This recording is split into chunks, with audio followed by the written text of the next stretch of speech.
Good morning, everyone. I'm Muriel Bowser. I'm the mayor of Washington, D.C., and I am joined today by members of my public safety team, the United States Attorney for the District of Columbia, Jeanine Pirro, and leaders and advocates who have been on the front lines of supporting survivors of domestic violence, including Jennifer Porter, who is our director of the district's Office of Victim Services and Justice Grants.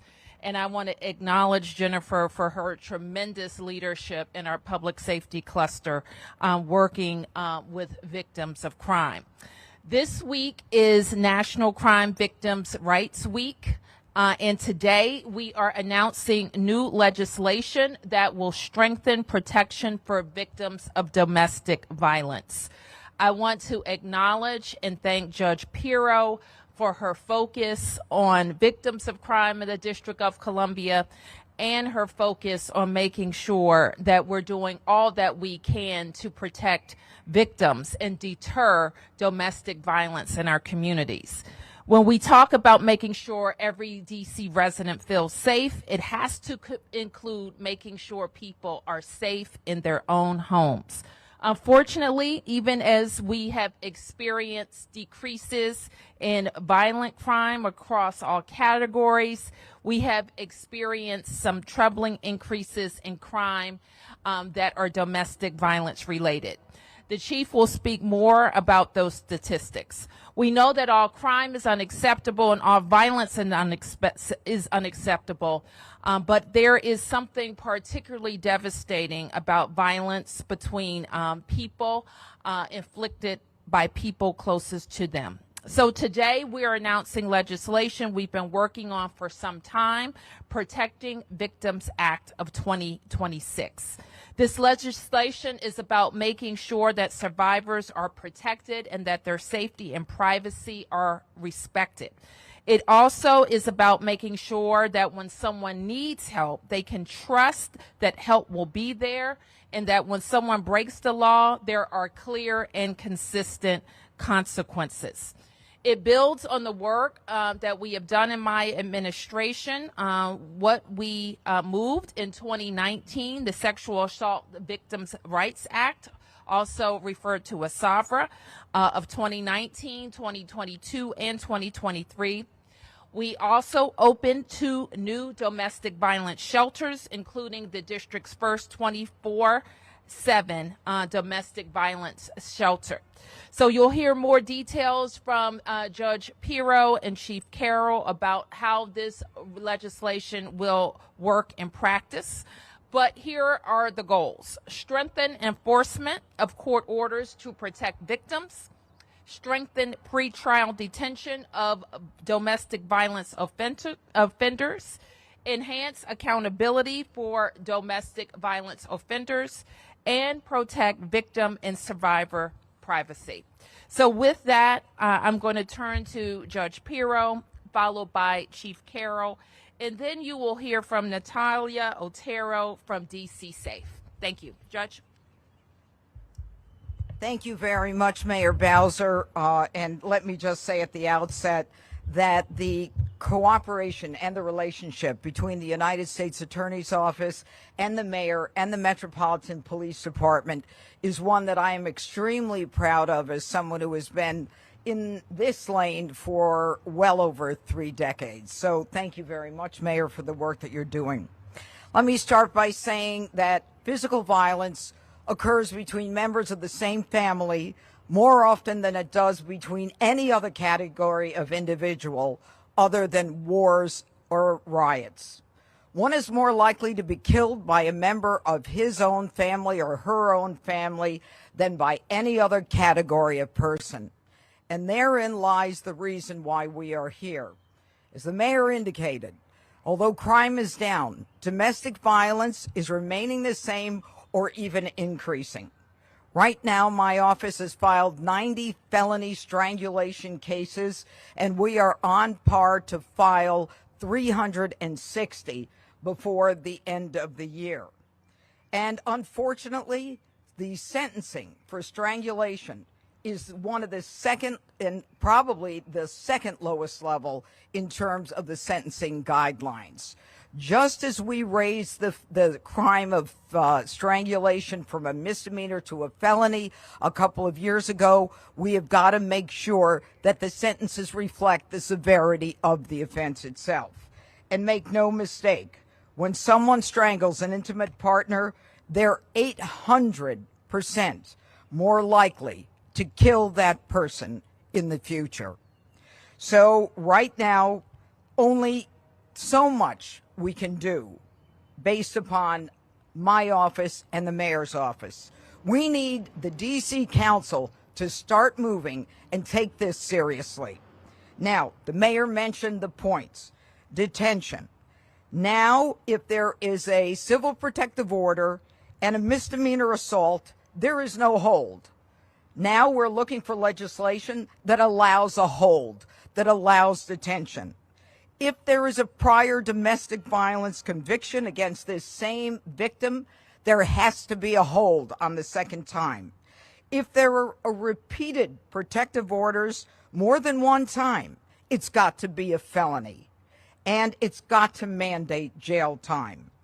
And I am stunned to come here from New York and find out that if you assault a child, or assault a spouse or a partner in front of a child, there is no separate crime. We've got to make that a crime, because there is no question that the consequences are long-term in terms of that child learning that violence is the only way to resolve conflict in their lives based upon what they are seeing between their parents or intimate partners. My office has created the VIPER, Victim Partner Emergency Response Team. And that VIPER system allows us as prosecutors to latch onto a case as soon as someone is in lockup with prosecutors, investigators, security analysts, as well as getting sworn statements and getting hospital records as quickly as possible so that we can solidify the case before there is any change going on. It is only with the help of the D.C. Council that we can make a difference for the victims who unfortunately are losing their lives to the person who once said that he loved them. I want to thank the agencies who are here today, and I want to again thank the mayor. There is still a lot of work to do, but we are certainly capable of fighting the fight on behalf of those who cannot do it themselves. Thank you.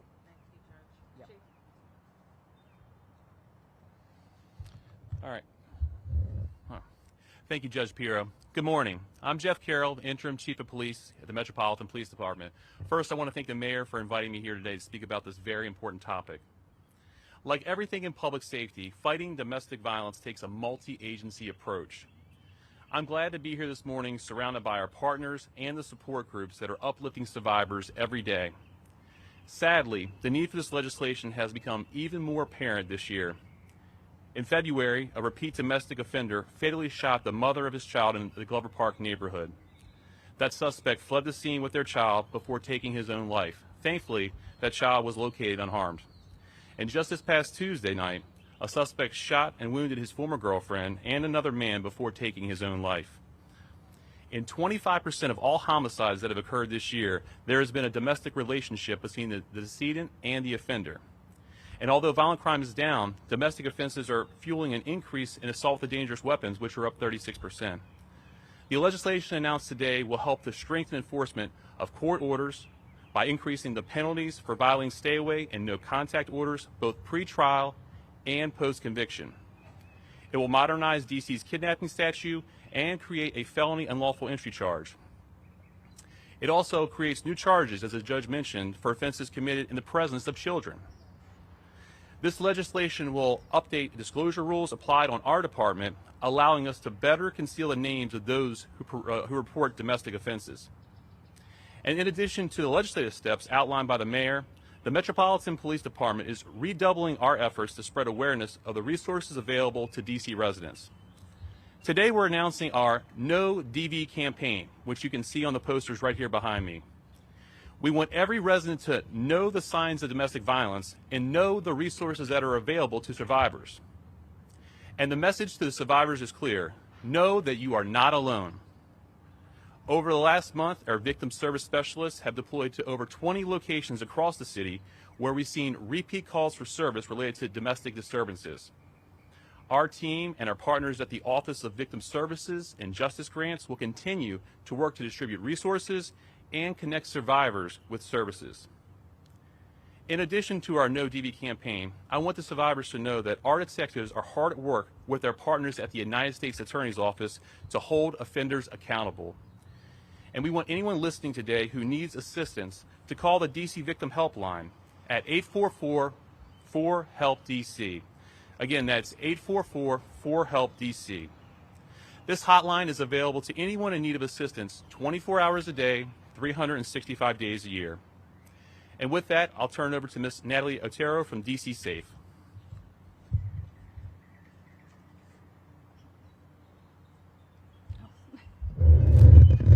Sorry, I'm very short. Hello. DC Safe has been at the front line of domestic violence in the city for 20 years. We've seen what happens when systems move too slowly and what it costs survivors when patterns of violence go unaddressed. We have been advocating for protections like this for over a decade. We know that when people are at high risk, every second counts. With the recent murders of Dr. Serena Fairfax, Shaniqua Elkins, Nancy Mateer Bowen, and Devontae Curtis, the general public once again has been witness to the devastation that intimate partner violence can cause. It is pervasive and exists across socioeconomic lines and across every neighborhood, and it is our responsibility to solve it. The Protecting Victims Act of 2026 is a critical step in supporting survivors and saving lives. Doing right by victims is not a political statement, it is a matter of human dignity. DC Safe will continue to measure every step by one standard, whether it makes survivors safe. The toughest job we all have is still ahead of us. The survivors that we serve experience violence in multiple ways, and it is not an isolated incident. They experience it alongside housing instability, economic insecurity, immigration vulnerability, and systems that were not necessarily built for them. We must build systems that will not put victims at greater risk by coming forward. And we must remember that people who do harm also need a continuum of care to help prevent and break the cycle of violence permanently. This moment belongs to survivors and communities who refuse to stay silent.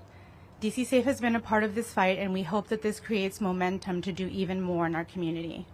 I myself am a survivor and child witness of domestic violence, and I will continue to work for survivors' rights.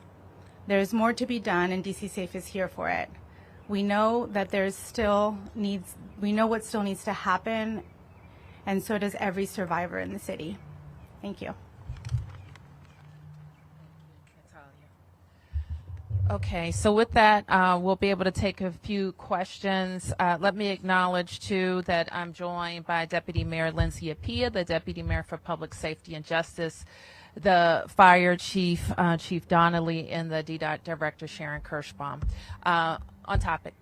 Yes. You guys mentioned just the uptick that we're seeing in domestic cases. Is there any reason that you guys are aware of that we're seeing this uptick? Any trend with that specifically? Chief.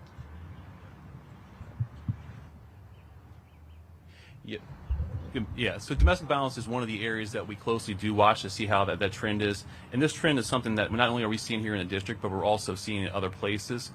You know, domestic violence can be one of the most challenging things because it does happen generally behind closed doors. And many times it takes a lot for a person to even call the police or make notification. There's a lot of factors that go into that.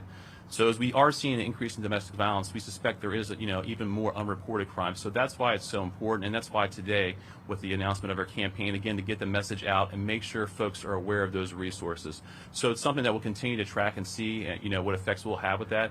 But it's not unique to the district. It is an area that we're seeing. And I think, some of the effects after COVID definitely play into that as well. This is a question for the judge. You had mentioned that you're looking for legislation that allows for pretrial detention if there's a prior domestic violence conviction. Does this legislation mandate that? Well, the only thing that mandates it is if the D.C. Council passes it. And I believe that it is essential that this happen because, as I indicated with the strangulation, it's the repeated strangulations that we're seeing. It's repeated assaults that we're seeing. And at some point, we have to take a stand as a society and say, we're not going to accept this anymore. And I don't have anything to support this. But the fact that a man, and it's most likely a man, there's no question there are women as well, but the fact that a man can get away with it repeatedly, the fact that a man can actually assault a pregnant woman and there is no enhancement for the punishment of that assault on a pregnant woman, I think, unfortunately, good catch, is a commentary that kind of, it emboldens these men to think that no one is going to stop them. And until we stop them, they're going to continue. Just to clarify, that would be part of the proposed legislation? Yes, absolutely. And I should add that we are talking about the legislation. The legislation is drafted, and we will begin conversations with the council with my introduction to get a sense of a hearing schedule and how quickly this can move. Yes. I apologize, we haven't been able to read, so I don't know if it's in there, but is the enhanced penalties for strangulation in this legislation, or is that in legislation that's pending before the council? Or Deputy Mayor? So if you recall, under Secure DC, one of the things that happened is that strangulation was made a felony. And so what Judge Pirro is talking about is that we need to work with the Sentencing Commission as well to make sure that the penalties, the sentencing guidelines, match the fact that this is now a penalty, and that in the district we are taking this maybe more seriously from a criminal perspective than in the past. So these go hand in hand. Secure DC making it a felony, and now working with the Sentencing Commission to make sure the penalties match, and legislation like this that also increases penalties for domestic violence. So that the penalty can't be legislated? It can't be legislated. I appreciate that. It's a sentencing guideline issue. Judge, if I could follow up with you, you can't help but think about the Corey Mills incident when talking about domestic violence. And I'm just wondering from you and from the chief, one, if you had been USAO at the time, would you have gone forward with a warrant for his arrest? And would anything in this legislation make it easier for police to have filed charges that night? First of all, I'm not intimately familiar with what happened with the Corey Mills situation. I was not the United States Attorney at the time. The only thing that I can tell you is I don't care who you are. You put your hands on a woman, we're going to arrest you. We're mandated to arrest you, and I'm going to prosecute you. And I can't be any clearer than to tell you that that would be the case. Chief, can you kind of talk about the decisions that went on that night between your officer, what we've been reading in the Washington Post from the body-worn camera video that was released, why there were no charges that night, and then why seemingly your department wanted to change that the next day? Yeah, so in that case, and as you mentioned, there's been some news reporting on that. There was information on the scene the officers had. In the video, you can see that a supervisor comes and there's a conversation that's had between the supervisor and the officer at that time, and that's when the decision was made not to file charges that night. The next day, as you mentioned, there was a warrant that was applied for and was ultimately declined. In that case, we also conducted an internal investigation to see if there's any issues on the part of the officers or the officials that are involved in that case. Do you have findings from that internal? I believe it's still ongoing. I'm not sure if it's completed yet. Are you satisfied with the way that was handled? I definitely think there's room for improvement from what we see there. As the judge said, anytime there's domestic violence, there can be a lot of nuances to that. But if there's probable cause to believe that there is domestic violence and a domestic offense has been made, then an arrest should be made on the scene. Would you have put the congressman in cuffs that night? Again, I wasn't on the scene that night, but we're looking into the entire situation to see what happened. But if there's probable cause to believe that anyone, if a member of Congress or any person out here engaged inside a domestic offense, then they should be placed under arrest. That's my opinion. Next question over here. Hey, Mayor. I wanted to ask a question about some of the compounding factors that play in D.C. here. What you're talking about in this legislation is really punitive ways to address domestic violence and offenders. Something I've been hearing from advocates is concerns about the rising unemployment rate in the district, immigration enforcement, things that put stresses on families. Can you speak to if or what is being done to address some of those issues as well? I think that the chief was exactly right in talking about we've seen a lot of very negative post-COVID impacts on families, on kids. We see it show up in our workers. We've seen it show up in any variety of statistics that we have. And sadly, we know, and we've seen it even in traffic fatalities and incidents all across the board, and not just in the district. So we are always looking for ways to strengthen and make sure our safety net is the most effective. And one thing that the chief talked about over the last several weeks, maybe at least a month, MPD has been very proactive in reaching out to families who have calls for service already for domestic violence, and making sure that we're doing very proactive outreach so those families know how to get the supports that they need. Director Porter's office, and I'll ask the director to talk about all of the various groups that she's working with and what we're finding. Sure. Thank you, Mayor. As mentioned, I'm the director of the D.C. Office of Victim Services and Justice Grants. We fund healing here in our city, and we're really proud to have over $110 million investment of supports for community-based nonprofits that include culturally specific, spiritually informed healing practices, from trauma-informed therapy to emergency and long-term housing, crisis support, and advocacy to help individuals to navigate what will be a lifelong healing journey. And so, as the chief mentioned, our one-stop shop to access all of those services is the DC Victim Helpline, 1-844-4HELP-DC.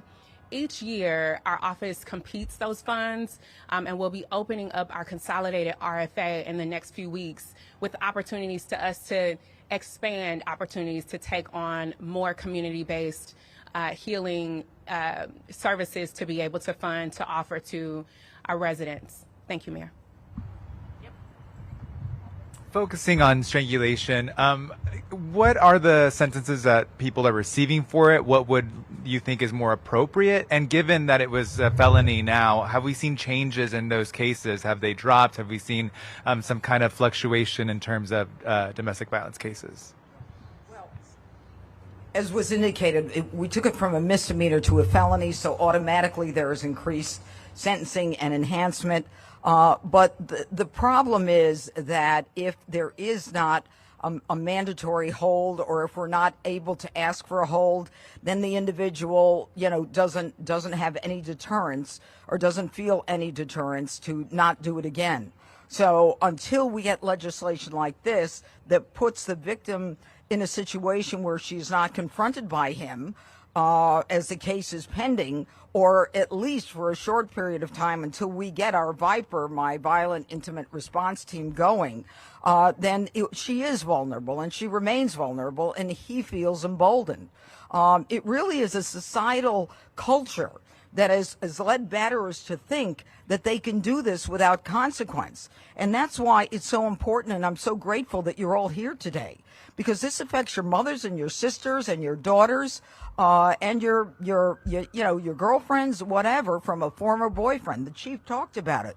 We're seeing too many homicides. Strangulation is serious stuff. You strangle a woman. I mean, a couple years ago, it wasn't even a felony.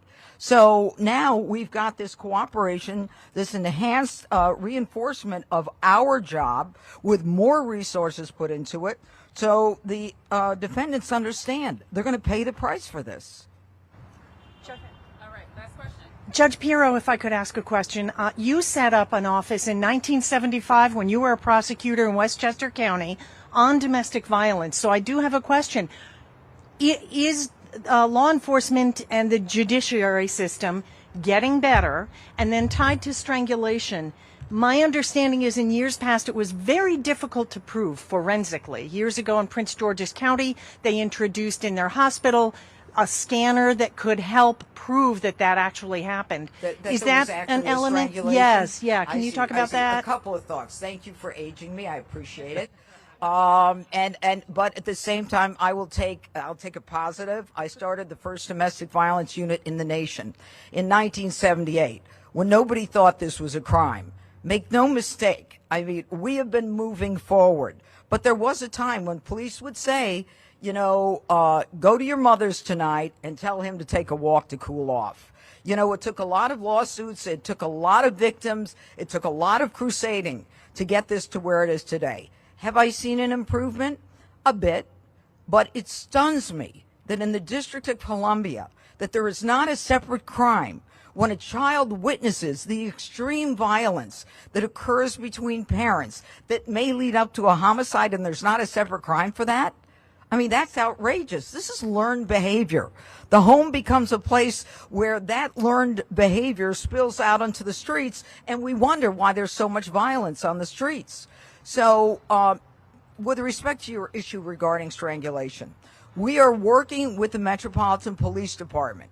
We are now looking to substantiate that there can be evidence, internal evidence, that you may not see physically on a victim, whether bruising is not evident or whether, there isn't any way to show bruising, that internally she has suffered tremendous trauma. She can suffer traumatic brain injury, which we hear about from our veterans coming back from wars and from fights. I mean, she is in a very bad situation.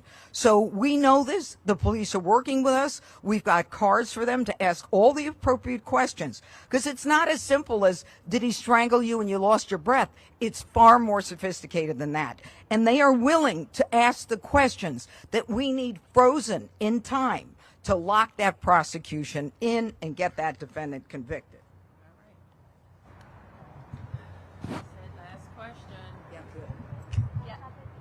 Okay, we'll go to just a quick round of off topic. Yep. Yes.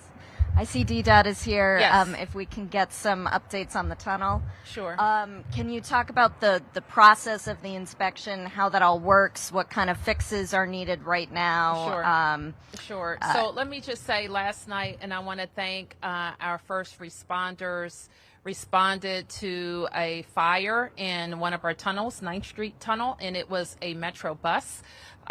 Chief Donnelly, of course, and his team at FEMS took control of the scene, put out the fire. Our Metro bus driver evacuated safely, and there have been no reports of injury. So we're very grateful to all of our first responders who acted very bravely and quickly. DDOT now has control of the tunnel to make sure that it is safe to use and to get us there. So Director Kirschbaum can provide the update. Thank you, Mayor. And I'm Sharon Kirschbaum. I am the Director of the District Department of Transportation. So the good news, the structure and steel beams are secure. There was no structural damage to the tunnel.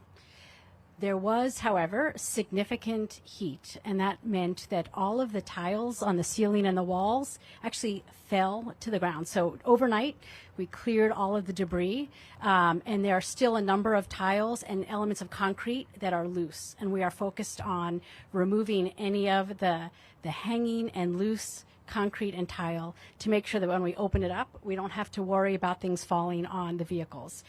There was a large segment where all of the lights were damaged. So for about 150 feet around where the fire occurred, we are currently putting conduit in so we can get the lighting restored. The concrete or the asphalt underneath the fire also was damaged. We've patched that and we're putting down temporary striping.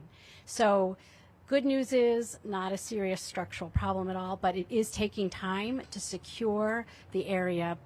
We are hopeful that we can open it back up for the afternoon rush hour, and at some point we'll come back to do the full repairs. But again, the roadway will be cleared, the lighting will be restored, and all of the dangling debris will be removed. Going into that, can you talk about some of the fixes that are needed in addition to removing the debris? Well, the good news, the ventilation system worked as it should, and we were able to clear all of the smoke out as quickly as one hoped. But restoring all of the tile face, the lighting, cameras, that can be done over time. So it's not considered an urgent repair, but it will be somewhat of a lift. Question here? That was it? Okay. Last one? Okay, very good. Thank you, everybody.